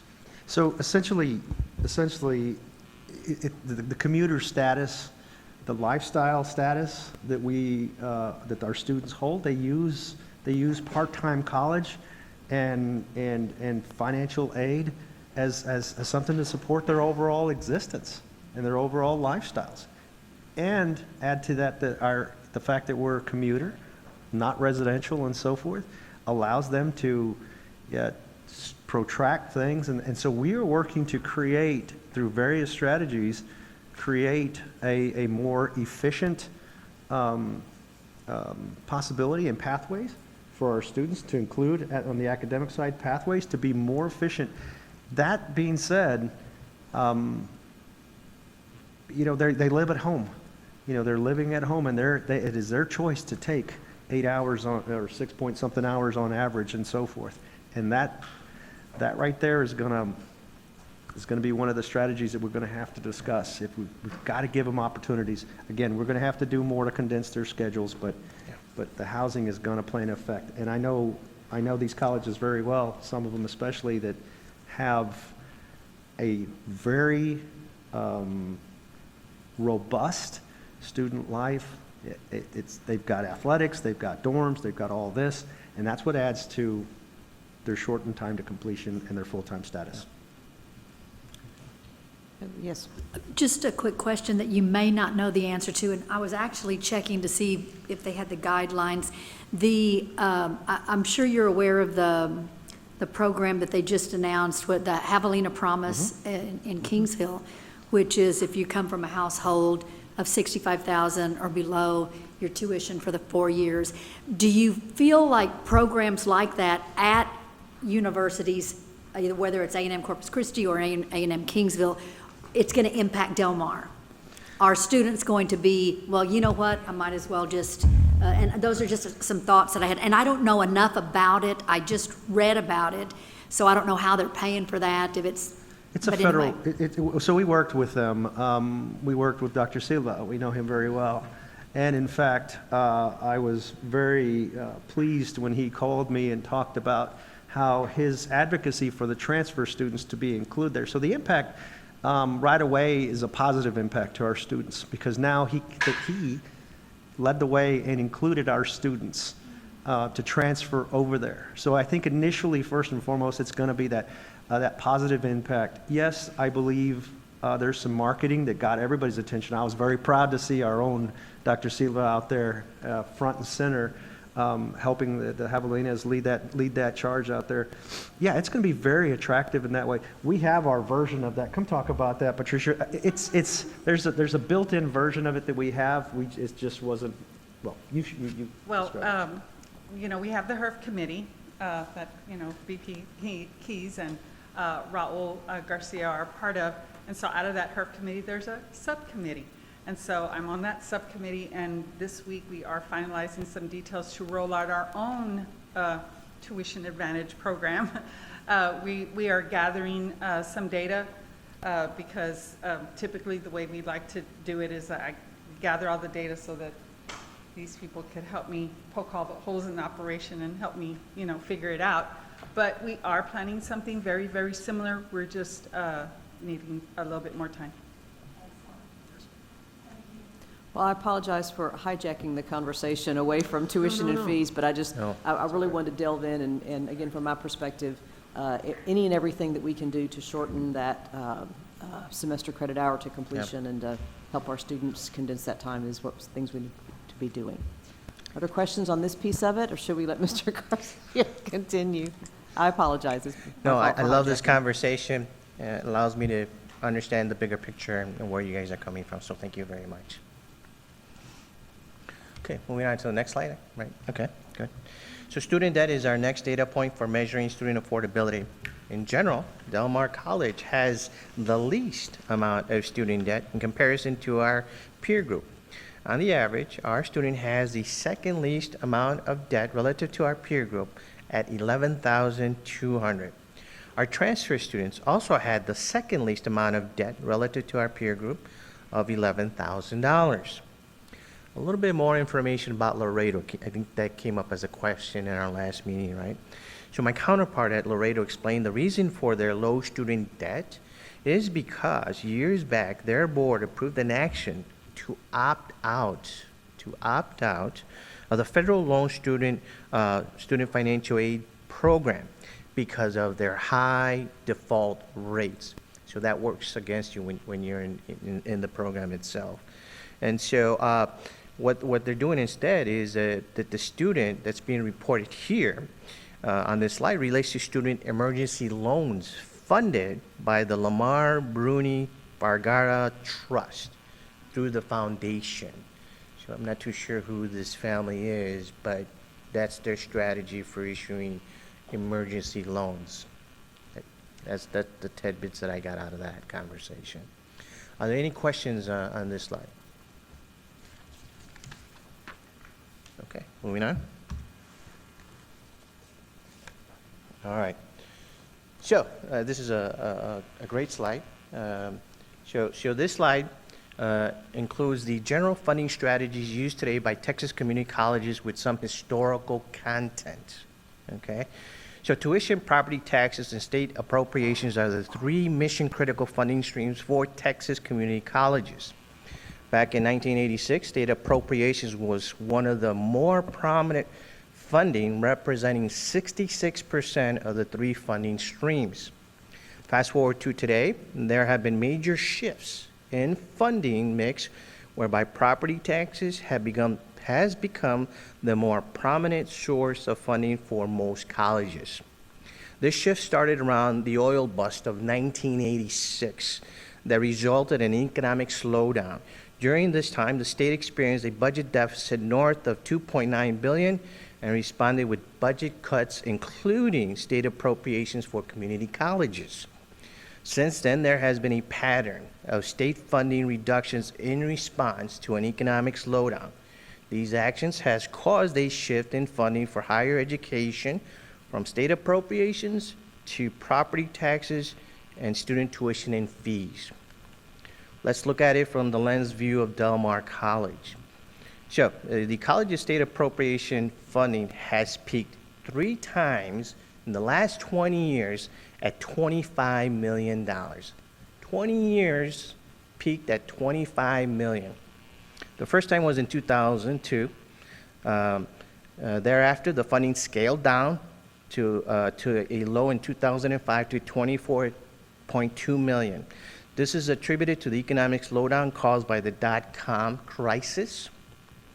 The second time was in 2009.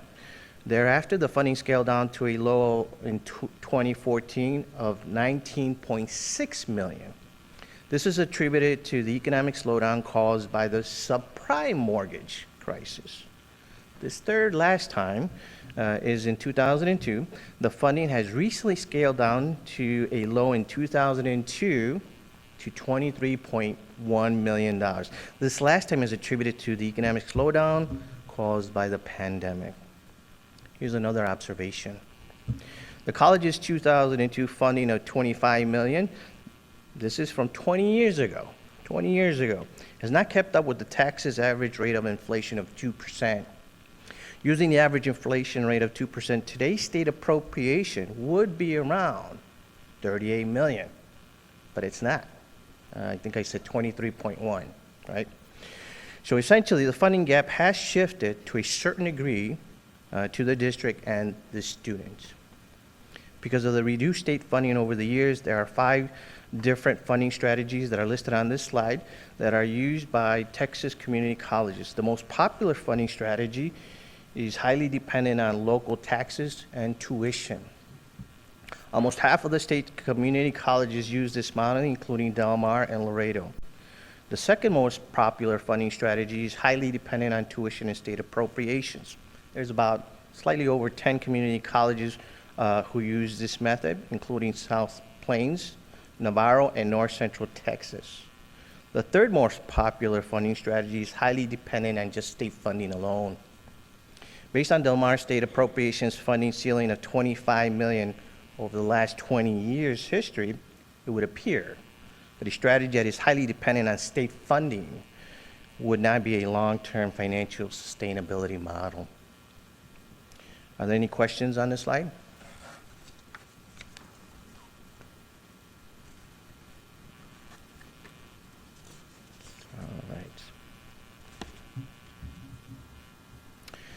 All right, so this next slide is a 12-year history of the college's tuition and fee increases.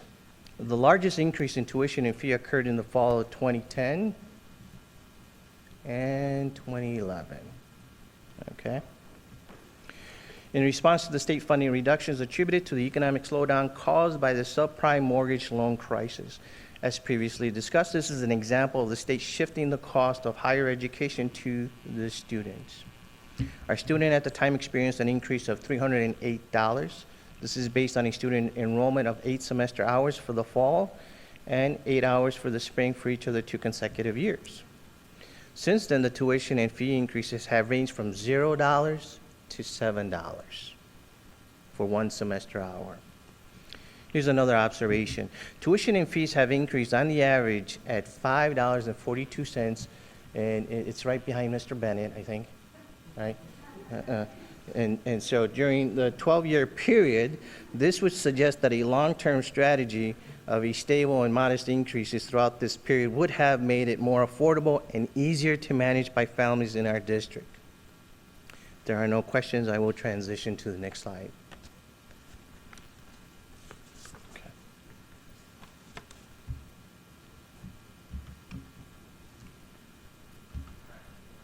Okay, thank you.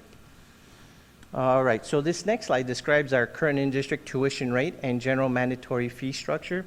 The tuition fee is used to fund the college's general operating activities that are not funded with mandatory fees. Our mandatory fees help fund specific operating costs. For example, the student service fee helps fund our cultural programs, intramural sports, the student newspaper, and the Viking food pantry. The general use fee helps fund technology centers, grounds and maintenance, campus security, and graduation costs. And then I also have a little illustration of what it costs for 15 semester hours for a student based on the current rates, $1,660. 15 hours, as you recall, our students are registered on a part-time basis, 8 hours at the most. So this would be for that student profile, an annual cost of $1,660. Are there any questions on this slide? Okay. All right. A lot of information on this one. This next slide includes a 12-year look back on the college's annual cost of attendance. The key takeaway is a long-term strategy of steady and modest tuition increases coupled with a long-term inflation rate could minimize the risk of the student experience a tuition increase price shock. Let's take a look at this from the lens view of 3 different students. So the first student, let's look at these rates right here. So the first student experienced a 31.7 increase in tuition from the fall of 2010 through the fall of 2014. This draconian increase is attributed to reductions to the college's state appropriations funding reductions that started with the economic slowdown from the subprime mortgage crisis. During the same period, Texas inflation rate grew at a rate of 9.9%, which is about 1/3 of what the student experienced in the increase of their tuition for this particular student. The second student experienced a 10.7 increase in tuition, which is slightly above the inflation rate for the same period, 10.6 relative to 7.8. The third student is currently experiencing a 4.6 increase in tuition, which is near half of this growing inflationary rate of 7.4%.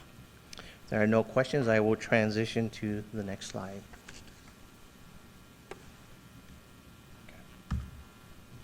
All right. So one takeaway from this slide is that Del Mar delivers a moderate, affordable education. Del Mar cost of attendance at the midpoint of our peer group at $1,660. And it is closely aligned with the statewide community college average of $1,659. In addition, our student has experienced the lowest tuition and fee increases since the fall of 2010. This is a long-term view, right? Relative to 6 other colleges in our peer group, with an average annual increase rate of 3.6%. Any questions on this slide? All right.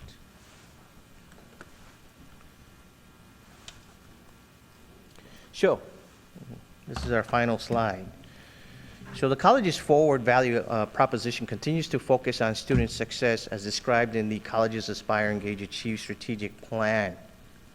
Top of mind as we plan out the 2023 budget is student affordability, inflationary pressures, the scaling up of operating costs for new operating initiatives, paired with long-term downward state appropriation funding pressures. This includes possible increases in operating costs relating to our police department operations, also Creek operations, the cost of attendance, and cybersecurity, just to name a few. So, with that said, the college is proposing a $2 increase to the current $69 rate based on a balanced long-term view of steady and modest tuition increase paired with minimizing the shock factor of massive tuition increases in the near future. This recommendation from the lens view of the student will result in an annual increase of $30.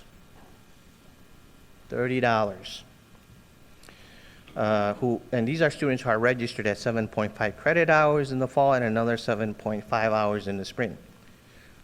If you look at the rate, this is a 1% increase. So translate that in inflationary rate, 1.8. In November, we hit 7.7% inflation. So it's still way below what the current inflationary pressures are today.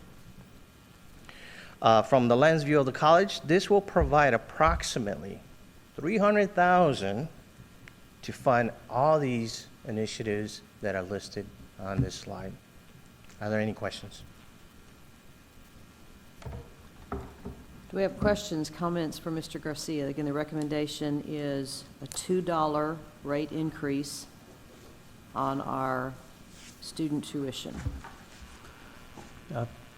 Yes. Got some questions. So what I'm seeing, we're not out of the pandemic yet, and students are also having to deal with 7% inflation to pay for everything else. And one of the challenges that we've had is declining enrollment. I'm concerned about the optics, even if it is $2 an hour, of at this point raising our rates. How does that factor? I guess this is a question for you, Dr. Escamilla. How does that factor into our calculations as to whether this is the appropriate time to do this? So the thing that I've learned about dealing with this aspect of our student experience is that what we do today, one way or another, is going to be felt down the road, one way or the other. And what you don't do today is going to be felt down the road. So you've got to be looking at, we have got to be looking at the long-term fiscal health and stability. Remember, these dollars go back to the students, and there's a different way to look at it. And if I didn't believe that, I would not say that. Any dollars that come into the college go back to the students in a way of positively affecting their experience here. That's really it. It is an investment in their experience. And you know, the other half of this is that whether they're full-time or I mean, the vast majority of them still remain part-time. And the quality of everything that's going on is huge. I'm trying to find my thought. I apologize. Well, let me just say this. Go ahead, Madam Chair. You're going to say something? Okay. So if the dollars are going back to the students, if they don't go, oh, okay, found my thought. All right. The federal dollars that are offset in their experience, we are giving students millions of dollars. Okay, we are awarding students millions of federal dollars that they or we never expected to be awarding. When you factor that up against their cost of living and their cost and their experience and everything else, and you're talking about a very modest recommendation for increase, it's more than offset. We're talking about over a 15-year average. If you're talking about the average student, you're talking about $15 a semester is what you're talking about. I remember not having $15. I remember frankly owing $15, but I was in the negative. I know what that's like. I do appreciate that. And Dr. Turner and I had coffee the other day, and we both lamented about our lives as students and trying to, and remembering those days. Absolutely. And at a time when there is the level of support for students, directly for students, like never before, it's what gave us the rationale to come forth with this recommendation. I know staff was looking at me. Raul called me and he says, "What do you think?" I said, "Put $2 out there. It's time." Because if you don't, long haul, that it compounds the other way. Yeah, Mr. Kelly, if I may also may add, we've gotten so much money in HERF money, right? We gave out $1.6 million at the start of the pandemic. I got another $30 million that we've been giving out in the course of this year. And we are very hopeful that we will get an approval for an extension for any dollars that are left over, which means I can continue to assist our students. We can continue to assist our students in the year that we're going up with $2 with emergency dollars funded by HERF, okay? So we can't discount that either. In addition to that, financial aid. I think I gave you a maximum award of Pell of $6,300. It's gonna go up by another $50 next year. And I think that's on a per term basis. That's $100 right there alone. Well, I did write down those numbers, and it looked as though between our average cost, the difference between our average cost and average, I guess, Pell grants was $438. So is that telling me that it's costing students $438 to go to school here?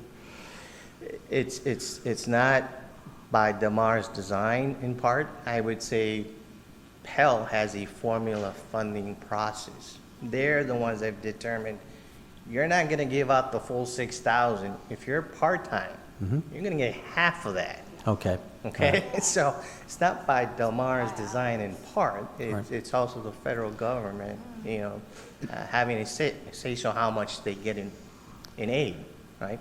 And it's formula-based, based on family contributions, so a lot of complexity to that. The other part, again, one of the deciding factors in any kind of proposal to increase is monitoring the cost, again, against other institutions, not just peer institutions, because the nearest peer institution's an hour away, and it's a different world out there. It's a different group of students. What we're comparing against is our regional universities, our local private universities. It's not just A&M Kingsville and A&M Corpus Christi. It's UIW. It's all the other private entities that are out there as well.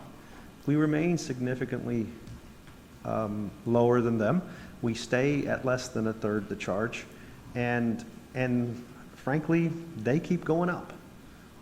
So there's several factors in our recommendation. I'm remembering that we voted to increase faculty salaries, which I believe is deserved, and I supported that. But I was under the impression that we could afford that. Sure. Without raising tuition. Yes, and that hasn't changed. But what Mr. Garcia has talked about, the affordability piece. In other words, our statements have not changed. Our positions have not changed. What we're also talking about, because there are other factors in our finances that are working in our favor. We've been very, very fortunate in this economy that we've been able to lower the tax rate while experiencing natural growth in our tax base, and so that's helping tremendously there too. But the other thing, and lower the tax rate 2 years in a row. I noticed that too, and supported that as well. But going back to it, there is it's if we can use Mr. Rozier's his talents as a spinning the wheel and pottery and those kinds of things. I'm sorry. Analogy. Yes, and so, but tapping that wheel, if you don't tap that wheel, you lose the momentum, and the institution it'll catch up to them. Right now, we're in a time of plentiful support from the federal government, and that too will go away one day. And that's what we've got to watch out for, because those dollars have to be expended. They've got to be expended. That would be I really appreciate the focus on the student, and I've been the proponent. I would make community college free if I were in charge of that. Love to lower the tuition rate. I would also love to lower the tax rate, and I'd love to give all of the staff and faculty a raise. Can't do all of those. Something's going to give, and I really think the point is that what we're giving them is a quality education, not a cheap education.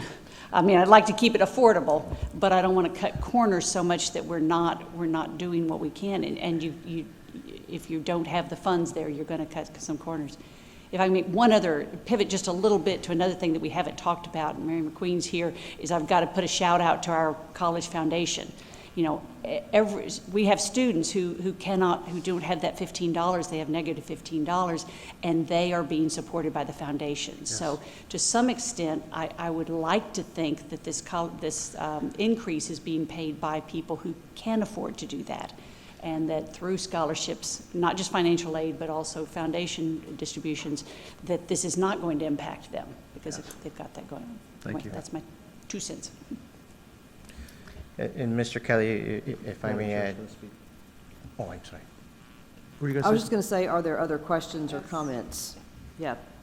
Thank you. I remember this conversation we had last year at this time, and I was not in favor of a tuition increase at that time, but said and still say today that I do support the strategy that the college has employed over the last several years of spreading the increases out, as opposed to looking back to 2015 and 16 where we had 0 and then hit them with 5.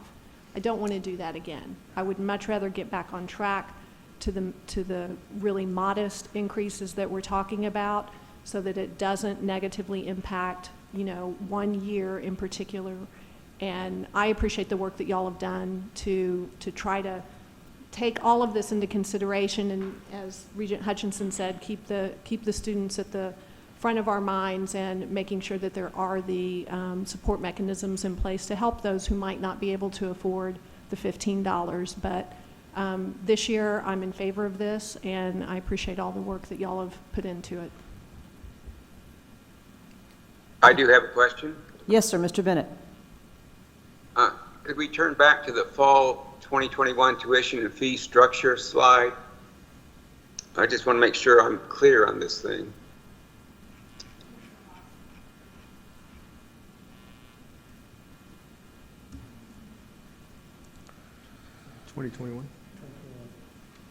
Is that the slide, Mr. Bennett? No, it's where it has 15 semester credit hours, and it comes down to $1,660. There we go. Okay, so our average student takes about 8 hours. So this 15 credit hours, is that for the full year? Yes. It's for 2 semester hours, the fall and the spring. Okay, so the general use fee is charged by hour. But down here, the semester rate per student, that's charged $70 per semester, isn't it? That is charged $35 per person for each semester. Okay, and the student service fee, is that $750 per person? $750 per term per person. Okay, that's where I was confused. Thank you. Yes, sir. Thank you for pointing that out, Mr. Bennett. So I had a piggyback question. So whether, regardless if they're full-time or part-time, they're still charged the same fees per semester? Yeah, so it's on a per semester hour Those two fee. fees only. And Those 2 fees only? Okay. Yes. Gotcha. Instructional support fee and student services fee, those are the only two that are a flat rate per semester per student. The others. Not the other ones, not the. The other ones, the general use fee, building use fee, and matriculation fee are all per semester credit hour. That's like prorated. Is that correct? Yes. Yes. And yeah. All right, that's what I was wondering. I wasn't sure. Okay. So it's all fair and Yeah, not being overcharged. The terms we use, and Regent Hutchinson, you were talking about, affordable, and so it's the overall value, the value of what we're getting here, what the students are getting, albeit part-time on a part-time basis, and we're working through that, is an absolute tremendous value, is what they're getting. And I don't want to understate that, because I think value, Mr. Bennett says that, he says it quite often, and for several years now, he talks about the affordability and the value that they're getting here is a bargain. I agree with him I totally agree with him. Dr. Bivera, you had a question a moment ago. Not a question, probably just a comment. I think that every single one of us have asked, do you want to raise tuition? Everyone, administrators, all of us would probably say, well, of course not. We don't want to. But I think, Mark, when you talk about that this isn't for right now, but we need to look down the line, I think it's critical. And it goes back to Mr. Rivera's analogy of build the ark before it rains. Right now we're in good shape. We feel really good about the money that's come in, whether it's because of the pandemic or whatever. But down the line, and Regent Averett, you're exactly right. I would not feel comfortable having a larger increase. Right now, this is reasonable, it's thoughtful, it's purposeful. Your presentation and the work that's been put together was outstanding. I feel very comfortable supporting this because of the work that you've done and because of the way you presented this. So just wanted to state that. Thank you. Okay. Yes, sir. I do want to make it clear, Dr. Escamilla, that I was not suggesting that we are not offering a valuable product and that it is a great value. Yeah, those are just terms, and we struggle with. We do this every year. We go from free. Well, if somebody's paying for it, so it's free to the student. Maybe it's so we want cheap costs. Well, not cheap, and so these are just nomenclature and terms that we grapple with every year. And no, it was not mistaken. I promise. All right. Any other comments or questions on the presentation? If not, staff has before us a recommendation for a $2 per semester credit hour tuition increase. Is there a motion to that effect? So moved. Thank you. Second. Regent Averett, second by Dr. Villarreal. Any discussion on the motion? If not, then all those in, any public comment on the motion? Seeing none, all those in favor of the motion, please raise your hand. 1, 2, 3, 4, 5 in favor. Any opposed, raise your hand. 1, 2, 3 opposed. So that motion passes 5-3. Thank you, Madam Chair and members of the board. Thank you.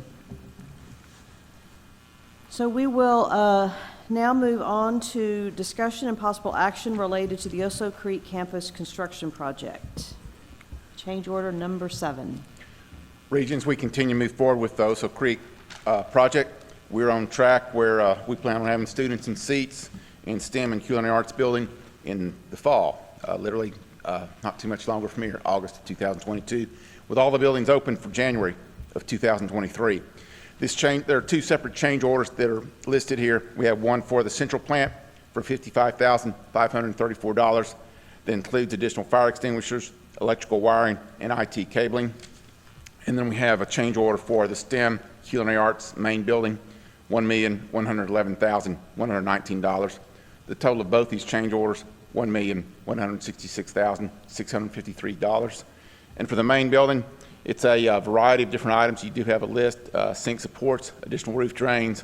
We have lockers that need to be added for the students, brick grading and staining, automatic door operators, STEM copier and door changes, and culinary arts multi-purpose room on those. And you have a detailed list on those. And this is funded with the bond proceeds. You saw the detailed budget at the December meeting.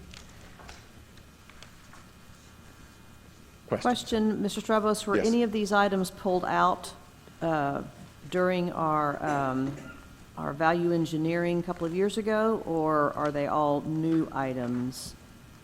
At this particular point, none of these items are from the value engineering from before. These Okay. are just changes in the scope of work of the project. Let's talk about the all buildings automatic operators. That's a big chunk of the dollars. Can you describe those in more detail? Sure.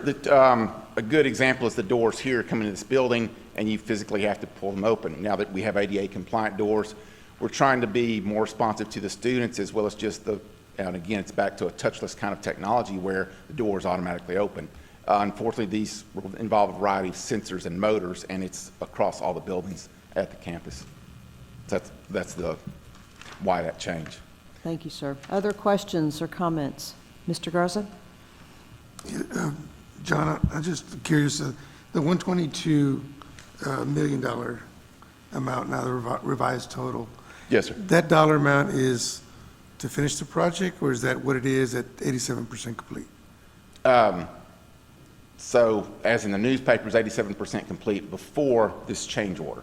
So, of course, this change order increases the amount, so in effect, the percent complete is slightly less than that. So what are we projecting that the project's going to be at 100% complete, the cost, total cost?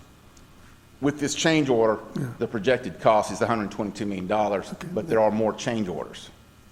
There are more costs in the future. Okay, do we have any kind of guesstimate as to what that number is? Probably $3-4 million is my guess right now, based So on 125, 126? Yes, sir. Okay. And that's based on some of the value engineering items that we are able to bring back into the project. All right, thank you. Yes, sir. Other comments or questions on this item? Is there a motion to approve change order number 7 in the amount of $1,166,651? In the amount projected? 1.1 million plus. How's that? Is there a motion to that effect? Thank you, Dr. Villarreal. Is there a second? Second. Thank you, Ms. Hutchison. Any comments or questions on this motion?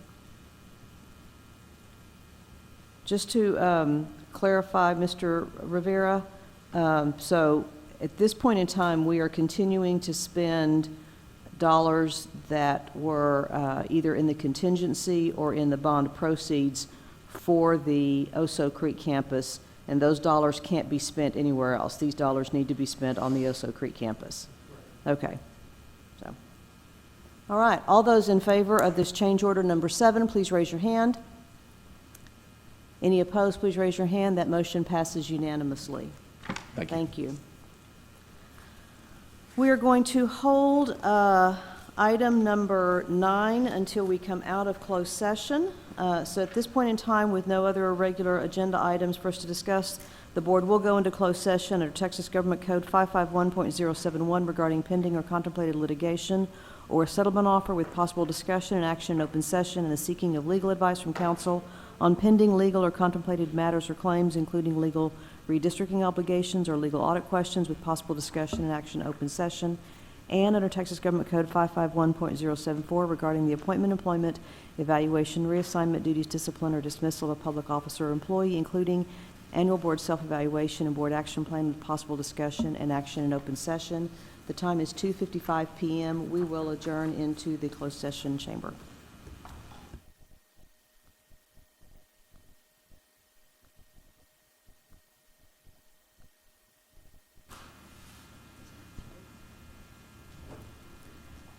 The board has returned from closed session at 4:29 p.m. Please allow me to read a draft of the board action plans for 2022.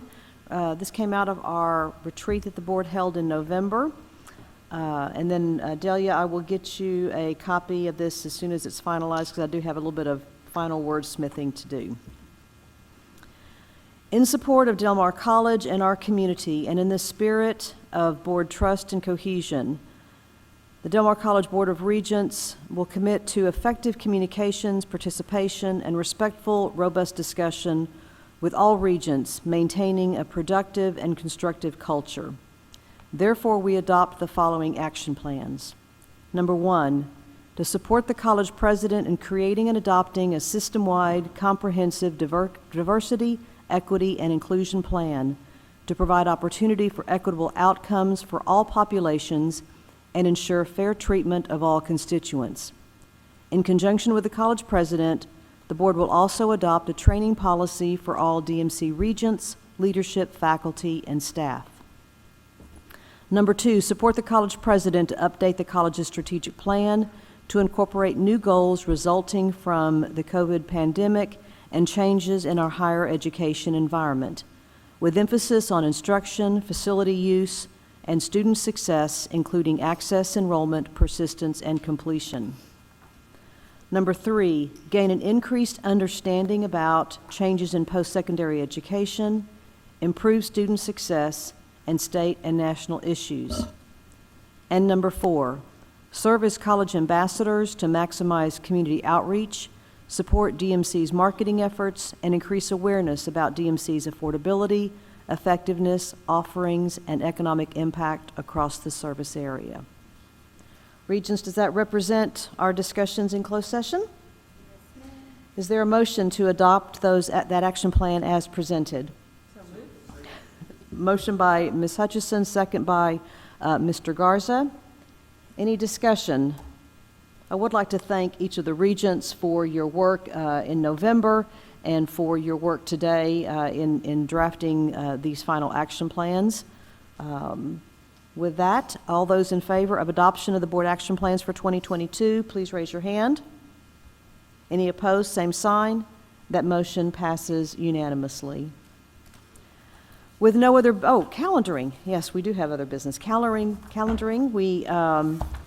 there are a couple of us who are attending the ACCT National Legislative Summit in D.C. next week. Regents Averett and I will be there, along with Dr. Natalie Villarreal and Dr. Mark Escamilla.